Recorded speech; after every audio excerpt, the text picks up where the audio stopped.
5 sign जो indicate करते हैं आप मूर्ख हो या समझदार। ठीक है, तो मैं आपको एक एक करके सारे के सारे साइन बताता हूँ। ठीक है, और अगर आप अपने आप को इम्प्रूव करना चाहते हो, अपने दिमाग को तेज करना चाहते हो, समझदार बनना चाहते हो, तो आप बाकी वीडियोस को चेक कर सकते हो हमारे चैनल पे, जिसमें कि हमने बहुत सारी बुक्स को एक्सप्लेन कर रखा है। ठीक है दोस्तों, एक एक करके हम सारी वीडियोस पे आते हैं। ठीक है, द फर्स्ट थिंग इज़ कि you do not have control of your life. ठीक है, आपका मतलब अपने ऊपर कंट्रोल नहीं है, आप बात बात पे गुस्सा हो जाते हो।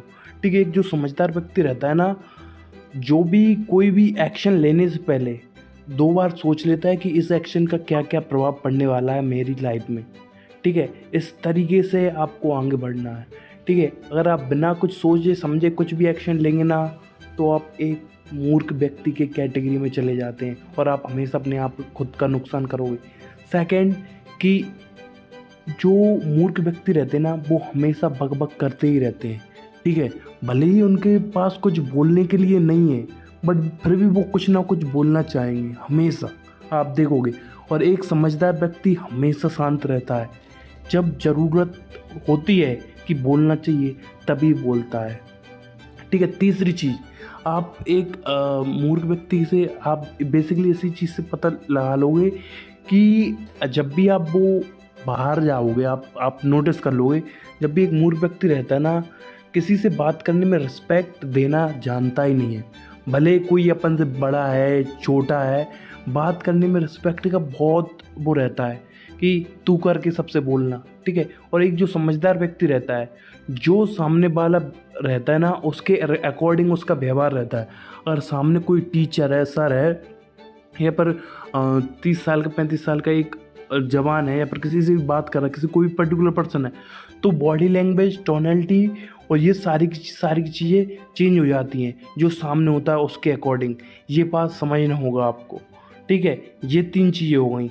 अब चौथी चीज़ आती है सबसे इम्पोर्टेंट। मूर्ख व्यक्ति रहता है ना, अपने आप को और मतलब अपने आप को इतना समझदार, अपने आप पे इतना कॉन्फिडेंस बिलीव करता है कि उससे ज़्यादा समझदार, उससे ज़्यादा स्मार्ट कोई है ही नहीं। क्यों? क्योंकि वो हमेशा देखता है, कभी भी कोई भी उससे बोलेगा कि ये काम कर ले, वो काम कर ले, थोड़ा पढ़ाई कर ले, लाइफ सेट हो जाएगी, बुक्स पढ़ लेना चाहिए, वो हमेशा खुद के खुद के पास नॉलेज है उसमें सेटिस्फाइड रहता है, और इसके कारण वो हमेशा गलत डिसीजन लेता है। ठीक है, एक समझदार व्यक्ति हमेशा सीखता रहता है, और एक मूर्ख व्यक्ति कभी भी सीखता नहीं, दूसरों को सिखाने की कोशिश करता रहता है। ठीक है, last but not the least. ठीक है, ये बहुत आपको अजीब लगेगा, बट ये बहुत इम्पोर्टेंट भी है। ठीक है, जब भी आप सोचो, देखो आपने बहुत सारे दोस्त देखे होंगे आपके। ठीक है, एक जो मूर्ख व्यक्ति रहता है ना, कभी भी अपनी गलती को एक्सेप्ट नहीं करता, वो हमेशा ब्लेम करता रहता है कि अगर वो अनसक्सेसफुल है तो वो दूसरों के कारण है। ठीक है, और अगर वो सक्सेसफुल है तो वो सिर्फ और सिर्फ खुद के कारण है। ठीक है, तो इस चीज़ को देखना पड़ेगा आपको। अगर आपके सराउंडिंग में ऐसे दोस्त हैं तो उनसे दूर रहना चालू करो, क्योंकि आप हमेशा, जो मूर्ख व्यक्ति रहता है, दूसरों को अपनी अगर कुछ गलती हुई ना, वो दूसरों को ब्लेम करता है। ठीक है, डोंट बी अ विक्टिम। ठीक है, और एक विक्टिम रोल प्ले करता है कि लोग अरे मेरी गलती हुई, मेरे घर वाले मेरे उसको सपोर्ट नहीं करते, दूसरे सपोर्ट नहीं करते, उस चीज़ से एक विक्टिम मेंटलिटी प्ले करता है एक मूर्ख व्यक्ति। और एक समझदार व्यक्ति, हाँ गलती हुई, मुझसे हुई, मैं इसको सुधारूंगा, आगे बढ़ूंगा। अगर मैं आज असफल हूँ तो मेरी गलतियों के कारण हूँ, मैं मेरी गलतियाँ सुधारूंगा और उन पर काम करूँगा। ठीक है, यही मेंटलिटी का फ़र्क रहता है। ठीक है दोस्तों, आप सबसे मिलते हैं अगले वीडियो में, तब तक के लिए अलविदा। जय हिंद, वंदे मातरम।